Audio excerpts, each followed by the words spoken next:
كنت قدونه علي أديك يددوينه وياه وحين طيب كهل دونا برامج كنا نكفتك السياسة ها أن سلقة ملتري دولة إمارات عربت استق إمارات عربت اللي كريه صح مقالة بربرة صح أيان أن حقا أنت طبعا دونا هي أنا قاعد بقلي معلمها ندم بيه أو يرى بس لا هو شو سعته سيدا قاب كو سعته هي أن قبها كلنا الصومالي أنت ذيك له يكفتك عادي هاو أيان كوسا قالن دونا وصح تم بربرة قيبتيدو ما ها كفتر معها ودبتي سكوتك ودبتي من هذا هي دولة الصومال لا واحد شكتي هل مليون يلا بقول أكون إن لو كري سنتكي دولة الإمارات عربتها لقى كري دكدا بربرة هي واحد شكتي صدق حالات السنة إن قلنا كل ودو جاي هشيس كاس إنه أي هالكاس اللي كسم يستح هي أن أرمي دي بانو باري كن هل مليون يلا بقول أكون هرت العقد معها لعبته ما بحبا معها هي حوي لعبته لو كري سنتكي هل مليون يشم بقول أكون هل مليون يشم بقول أكون بس سنة كيلو كري أي لو كري هي لعبت اللي كري سجين مركز اللي سجين وأفر بقول يكونتن مليون أو دولار أمريكي مركز شو صوّدوا مركز شو صدروا هي صدق حلا تنك السنة ذا يلاهدين صدق حلا تنسنة ذا أيان ككرني وأنت وده حيسا حقيقة نبتي شن يلا باتن إلى صد السنة ذا واللي معدا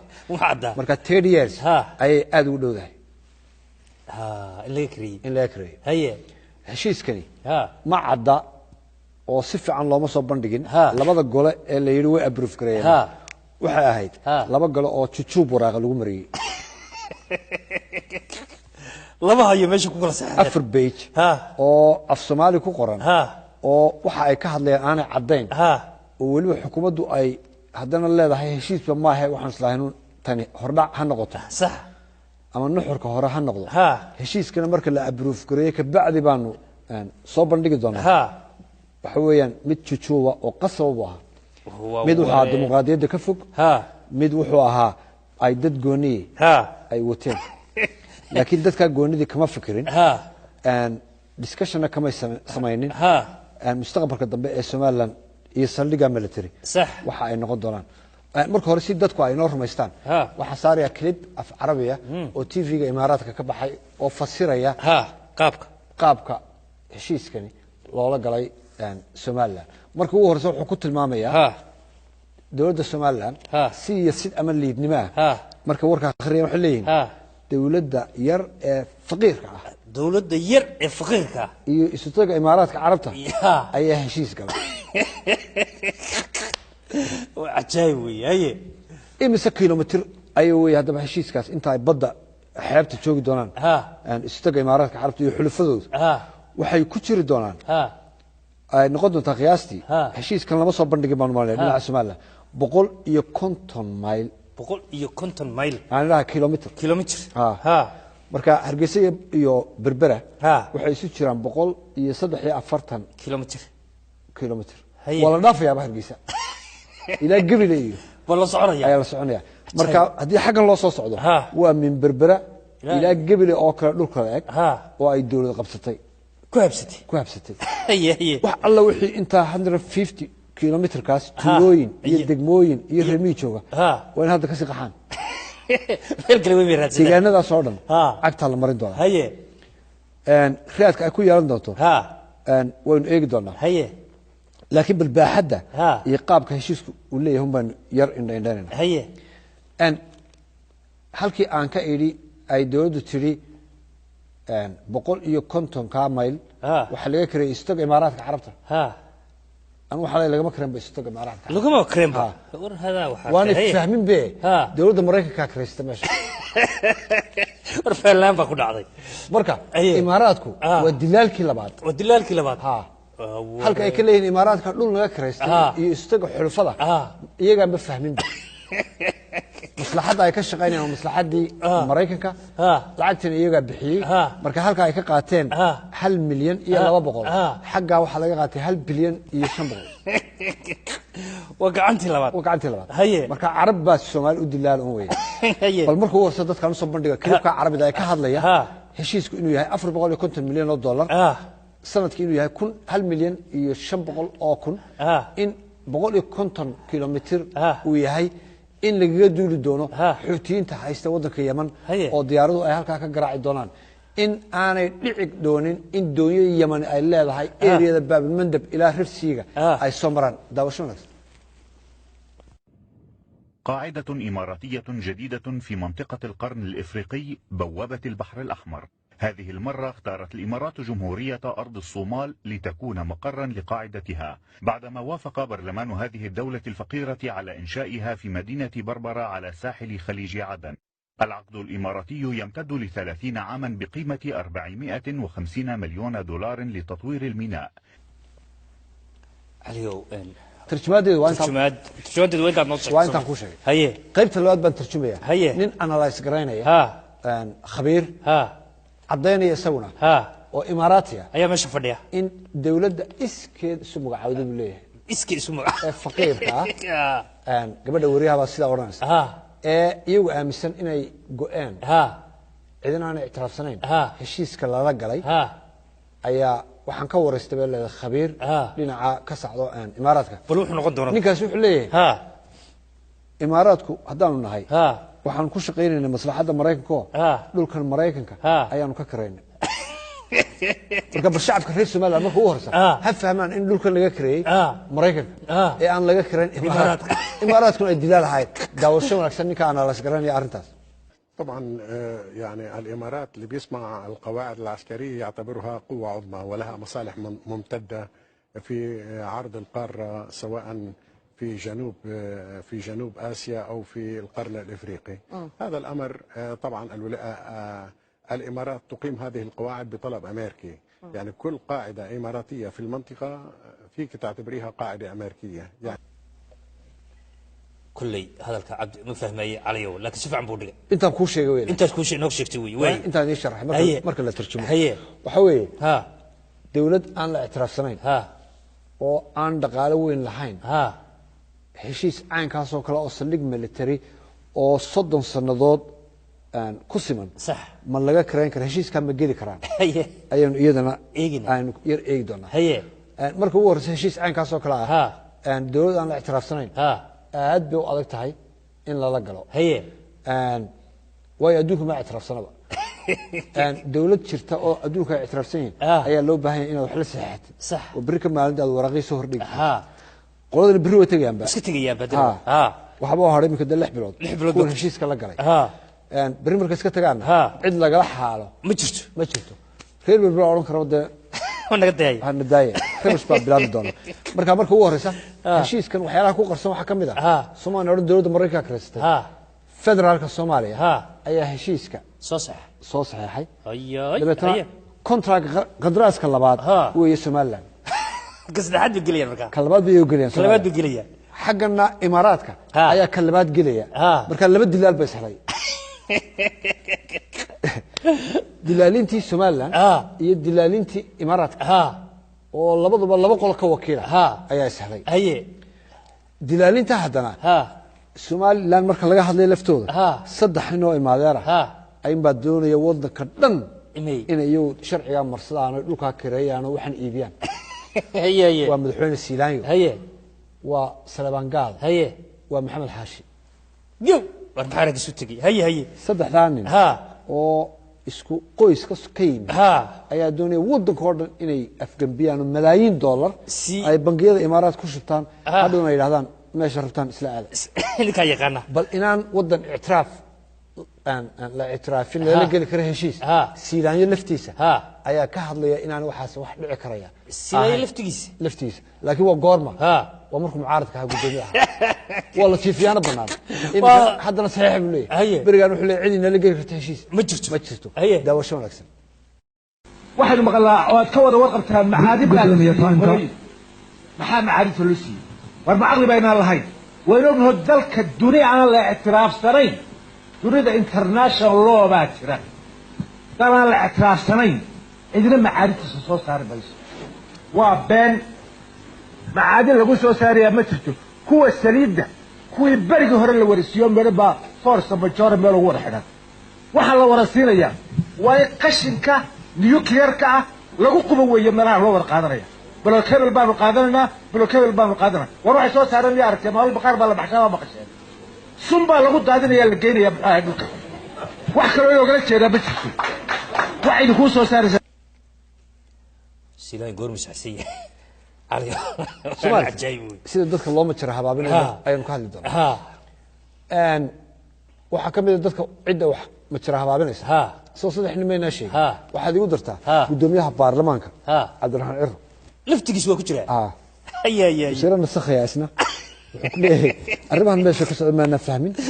ciidamada booliis oo kala duwan meesha ima jirin baa yimid laakiin waxa muuqata inuu raali iyo nus ka ahaa arrinta meesha ka socota haddii aan raali nus ka ahayn waa powerka saddexaad ee waddanka wuxuu ka qaban kar lahaa hawl buu ka qaban karaa heshiiskan marka hore isaga gudoomiyaha guurtida madaxtooyada ku soo akhriyeen والله سو أخريبه والله سو أخريبه دبتنا وحنا ليه ما أدري ماشي لبضة قلة وقاين واحد صعدة ماشي كتير فيلم بدت كل لورد جاي فيلم بالورد جاي مركب أضياء التورتور يوحني بس كم مساكين وحبة كله هو اللي متليه ولا متليه لكن عيارته قرب على عياره عبد الرحمن قيب كله عيارته وياه وحنا أيدونا ندت كيف تهوريرنا وعندنا أنا كقبلين ووزير المحتوى محمد حاش دت كيف الروايات كله تصير وحكليها Somaliland haddaanu nahay meesha dagaal baa ka socda berbere ka bilaabin doona ilaa cadan ilaa sanco dagaalka waxa la yiraahdaa dagaalka sunniga iyo shiicada annaguna sunni baan nahay oo taxalufkan ayaanu ku jirnaa Somaliland oo xilligan ay goor diyaarado F16 ay sameysteen oo ay kula dagaalamaan shiicada iyo daandaansi Iran iyo colaad kale loo kordhiyo dadkii shacabka masaakiinta oo xuutiyiinta ay meel walba yana ka qeynayaan oo berberadu dusha ka qaybeen ayaa halisteeda la maxamed xaashi oo sheegaya in shiicada dagaal la gelayo isagoo sunniya bal aan aad dhageysanaysaa khilaafka iyo dagaalka Yemen ka jira waa run Yemen waxa ka socda dagaal waxa ka socda aragtiyo la isku hayo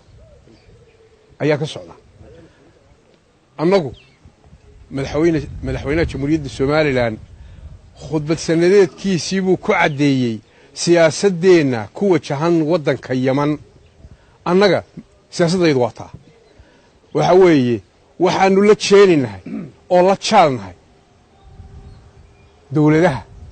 isbahaysiga wadamada carabta ee sunniga ah labayn mayno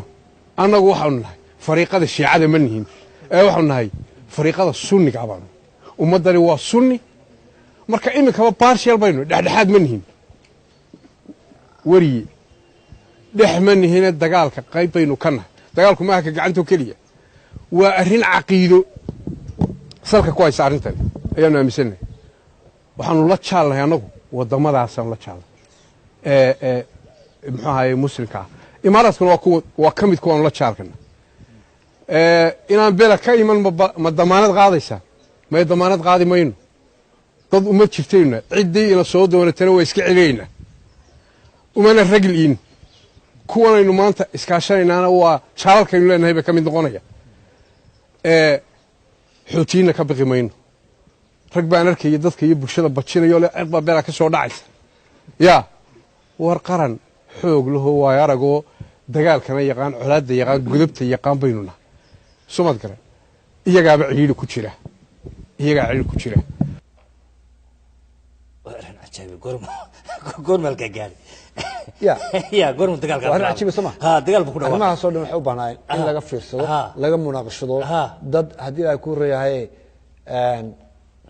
أرنتها هو أذينا يا إن أقول لكم ما فرماتشو من هنا لضرب السماء أيه فرماتشو لكم ويمكن دنبيه والدنبي أرجس الدنبي كويه أرجس الدنبي كويه هي سدتكم أيوة فهمان صوت علدان لاحري أيام واحد سوق الدين دونا إن inoo soo gudbin doona gabay tix gabay isagoo hargeysa jooga oo u bogaadinaya lana dardaarmaya madaxweynaha Soomaaliya Farmaajo la dardaarmaya oo lana hogaami gabaygan hargeysan kaaga soo diray waa abwaan la yaqaano oo magaciisa wuxuu dhan loo sharaxi doona bal marka hore daawasho wanaagsan adiga dadweynaha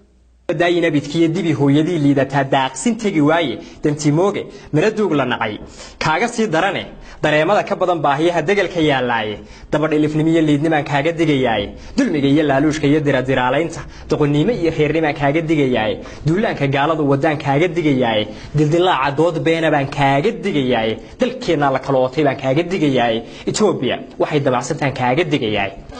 dalka iyo dadkaad madax u tahay doorashadan guude dulinimo iyo kooxaysi baan kaaga digayaaye danta guud markay joogto iyo dawladnimadeena danta guud markay joogto iyo dawladnimadeena hadal dabacsan iyo liidnimaan kaaga digayaaye dunjigeenu waa wada islaam degalka Soomaaliya dadkaygana Ilaah baa ka dhigay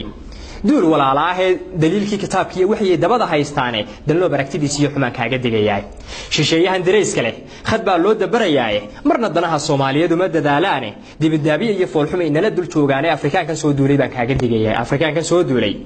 ayaan kaaga digayay anoo dilan dalkayga burburay waliba deefaysan federaalku waa waxa misana iiga sii daray waa cudur dahsoon iyo sun iyo muriya deebaaqe dibinada gumaysigu xidhan kaaga digayay dibinada gumaysigu xidhay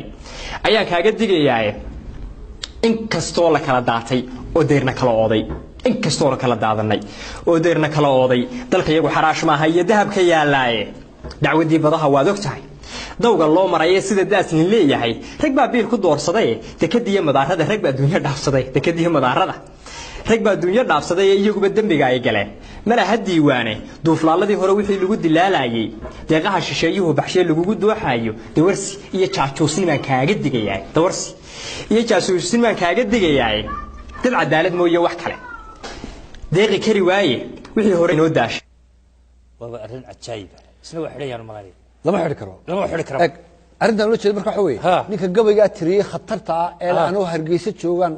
ayaan ku taageersanahay ee sida noo hogaami dalkana lama kala gogoyn karo lama Soomaali lama kala qoqobi karo leh waa mid Soomaali maxaa loo xidhi waayo kan aan hadlinay farmaajo u tagay soo salaamay soo noqday loo xidhay qabiilka ku xidhanta waa arrin siyaasadeed ninka Hargeysa jooga cidna lama hadli karo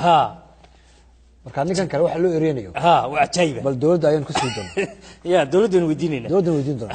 aan waaya Puntland baan tagi doonaa haye waxa jirtay kaftankan barnaamijkan ka hor kii ka hor waxaan ku sheegnay in Cabdulla Maxamed Cali Gaas oo ah madaxweynaha Puntland in uu tagay magaalada Muqdisho isagoo markaa u ololeynaya in Xasan Sheikh la doorto xildhibaanadii oo dhan ku booriyay kuwii Puntland weeyaan in Xasan Sheikh ugu shubaan inaga sii deynay barnaamijkaas sax dad badan baan rumaysan waxa furka ka qaaday daboolka waxa ka qaaday arrintii madaxweynihii hore ee Puntland basiday oo imka xildhibaan aqalka sare Faroole waa kan isagoo leh Cabdiweli iyo intii uu watay oo ku fashilmeen in Muqdisho inta yimaadaan ay Xasan Sheikh loogu shubay yiraahdaan wuxuu leeyahay waliba canqowga ka jabeen maamulka Puntland isaga iyo baarlamaankiisii oo wada socda madaxweynihiisa hogaaminayo warashixiintii badneed anigu aan ka mid ahaa ayay mid kala safteen oo ceeb sameeyeen arrintaasna ma ahayn wax iyagana ku habboon dadka reer Puntland oo halkaas iska sharaxay shacabkiisana ay ku maslaayeen ma ahayn hase yeeshee laqdaba ninkii sameeyay isaga u taala nimankii madasha ka mid ahaa ama gobolada ka yimaadeen ama xarunta ha joogeen dhagaxbaa la gidoomay canqowgayna ka jabeen waana ceeboobeen laakiin natiijadii waxay noqotay in xubnihii aqalka sare iyo aqalka golaha shacabka labaduba ay go'aan ku gaaraan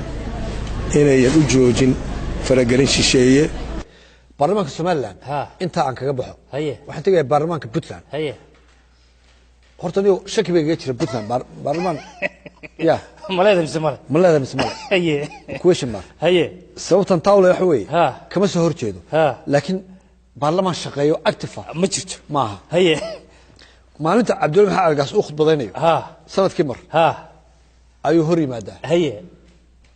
markaasuu waliba khudbada kale ayaa ku sii xigta marka baarlamaan shaqeynaya ma waa niman iska mushahar qaadanayo kelmadna ma celi karaan oo kuwan maartay xitaa sabaxada iyo waraqa la tuurtuuriyo waxaas iyada lafteedu waa nooc dimuqraadiyad ka mid ah marka daawatid Ruushka iyo Brazil iyo Japan iyo Ingiriiska sabaxada mid ka waalma Ukraine ma ark head baa la soo dhacaya iyada lafteedu activity-ga bashaysa kuwan si casay saxda ونون هدا هي marka difference ka dhaxay labada baarlamaan waxay ku xirantay systemka dawladnimada moogtay haye imka dawladda Puntland xilligan la joogo ma xilligii Faroole xilligan Cabdiwali intuu madaxda ka ahaa Puntland waa dawladda qura ee dawladaha Soomaalida maamulada Soomaalida telefoon bay ku shaqeysaa Cabdiwali soo imka ma joogo Dubai telefoon buu ku hagaya marka dalka dal telefoon ku shaqeyn weeyga martay marka ka baarlamaankuna iska hurdaa madaxweyne ku-xigeenku uu iska hurdaa taliyaha qaybta booliska hadii laba nin isdilaan waa inuu telefoon u diraa wadaamiyeen xidhnaa masoo sii deynaa ya wadada hurdaa marka mayda nin baa one man show nin baa wixii wada ah kuwan kale ee Soomaalidu way kala qaybsan yihiin ninka baarlamaanka ninka guurtida ninka arrimaha dibadda ninka shaqadiisa haysta marka waa meel dimuqraadiyadda markaad dib u eegtid ka fog aan meel ka soo galin tan federaalka ayaa sanadkan dimuqraadiyadda aad uga dhaweyd sida ay u codeeyeen iyo sida systemka nidaamka meesha mareen iyo sida wax u doorteen iyo sida isugu tanaazulayeen ayaa heer sare oo waliba baarlamaanada caalamka qaarkood ka wanaagsan bahay ad iyo aad buu fiicnay aad iyo aad buu fiicnay iyagu ninka anu I don't can cid ay dooranayaan ninka doonayaan ma doortaan marka baarlamaankaasna sidaas oo baarlamaanka galmudug dimuqraadiyad number 1 way waa galmudug ee madaxweynaha eriyay ee shaqadii uu qaban waayay oo dhan soo bandhigay nin iska dhex jiifo madaxtooyada xamar meertay oo kula galmudug baan haystaa hurdu marka telefoon baa loogu sheegay hadduu saxda caawa in galmudug la qabsaday inaan la qabsan ma oga baday marka ninkii way caseen baarlamaankaasi baarlamaan dimuqraadiyad ka jirto ma ahayn ayuu ma ila muuqdaa uu yahayba baydhabo ayaan tegaynaa iyadana baarlamaanka baydhabo haddii ay wax u dareen galo ama ay wax qoonsadaan waxa mushkiladooda waxa weeye baarlamaanka baydhabo iyo lacag la isma tuso aragti baa ka dhaxaysa lacagtaas bal ku haddii caawis axmed jirto shariif xasan caaw guryahooda u geynayaan aroortii iman maayaanba waybay lacagtaas iyagu guryahooda ka codayaan golaha baarlamaanka kama codayaan guryahooda iyagoo jooga ayay ka codanayaan baarlamaanka Jubbaland training ba ma qaadan ilaa dalabaayo in la shiro iyo in ka fadhi jiro iyo in laga munaashaqoodo Axmed Madow ma dhaysan idaacada madaxweynuhu saas suudi lama garanay bade marka baarlamaan wali la tababaray maaha difference-ka baarlamaanadana intaan kaga gudubno qodobka ugu dambeeya waxaan ku eegi doonaa Ali Khaliif Galayr hawshaas doo hawsha culswi Ali Khaliif Galayr waa kii Djibouti tagay isagoo dhulka maray ka soo maray markii hore ka soo bilow Buuhoodle oo airportka loo diiday inuu ka dhoofo dabeetana la saacad buu sii maray ilaa Hargeysa ayuu jidkii sii maray jidku horta Hargeysa iyo Buuhoodle haddii la lugeeyo waxaan ogaaday 3 sanadood bay qaadanaysaa haddii la lugeeyo Ali Khaliif baa 3 sanadood soo socday from Buuhoodle to Hargeysa 3 years buu gaaray intii waa sii socday haduu soo socday marka 3 sanadood oo madax intii dhaqaatimo jirta inta Ali soo socday maalma meel buu tagay hada ilaa Hargeysa intuu ku soo gaaray waa 3 years 3 years qiyaastaas Djibouti uu tagay dabeetana uu soo noqday wuxuu ka soo degay Laascaanood marka ugu horeysa Laascaanood waxa ku soo dhaweeyay Faysal Alwaan Faysal baa ka hortigay marka Faysal baa ku soo dhaw magaalada Laascaanood waa dhowr sanadood ka maqnayd dadkii soo dhaweynay Ali Khaliif Galayr ayaa iyaguna khiyaamo kala sameeyay laba mariyood ay iska soo dul gashadeen iyo laba calan marka Faysal inta ay soo horeeyeen calanka Soomaaliland ay siteen markuu odagu gaarigii soo fuulay uu siri dadkii asaad ay kiwina la baxay ma druucdi wada noqday calankii green ayaa isu bedeshay calankii buluuga marka cali wuxuu salaamaya imika calankii buluuga moogta Ali Khaliif deega joojiyay ma dadka dharka ka saarna ma oran karo isla meeshii maraya moogta marka qaar baa xabad ridaya klibka soo socda qolaa xabad ridaysa qoladaas wuxuu leeyahay oo bacalanka kala soo saaray isaga calanka kala meebelay isaga laftiisu wuxuu leeyahay nin mu'amarada ma Faysal baa ku wada talo isagoo murmay isaga Faysal ayaan ku sii doonaa haye dabeetana magaaladii dadka uu la hadlay waxay noqotaba haye cali wuxuu la cadaysnaa oo nervous ka ah airport-ka buu hodlay ayaa loo diiday haye inuu ka digo haye marka wuxuu dhaafay meesha la yiraahdo lascanado wuxuu tagay Woodward haye dadkii intaan u salaamin ayuu dhagax dhigay airport horta meel aan ka soo dego ayaa ay daran buu haye limashi buu hodan doo adiga arko niman baa qoriyo la soo galay nimanba Woodward baa imka siraadan haye marka waxay noqon doontaa in airport laga dhiso halka Woodward ceel buu isagana ka dhisay haye oo ceel baan sameysanaynaa asna dhagax dhigay ilaa dadku dhagaxaantii siinaayo oo kale ay mu bilaabay sawna wallahi ali haye airport-ka la xaqaya injineerkii markii hore dhisay kii buu hodlay ayaa kii Woodwardna sameynay وهل انجنير هي هي ولو هذه الوقت هذا حلال انتم بتيسا ايربورت كلهم بس ان waxaas hawl ma labo horta diyaaradii cali meel buu xal xaadhay haye ay fadhiisato reer buu hado wax yeel doona ma garanay haye wax sameyn doona haye cali khalifna arrintiisu halka ay maraysa dadkii reer lascaanood ayaa marka aan dib ugu noqon doona haye 19 cali bistan dadku reer lascaanood nin walba gurigiisa waxa yaala kii Somaliland iyo kii federal Soomaali weyn kii Jubaland kii Khaatumo kii ya aroortu ma loona waftiga yimo ayo waa Soomaaliland kii Somaliland ma soo waftiga yimo ayo qola xagga federal ku yiro kii Muqdisho ma soo baxay ya hadda kii rabaan ilaa hadda ka Puntland bay u dhawaan laayeen ka Puntland ma baan karaa kaas eerida ma soo markaa هي برامشين انت وي علي عادي هذا يا مر لباد يا مر سدحاد امهات سنتهي halkani waa xaweeye TV-ga magaalada Minneapolis waa kaftankii siyaasadda oo Soomaali badan ay ka daawato adduunka dacaladiisa barnaamij aad u fiican ay Soomaali badan xiisayso waaniga Yaasiin Ducaale waxaan kaga tagayaa sida iyo nabad gelyo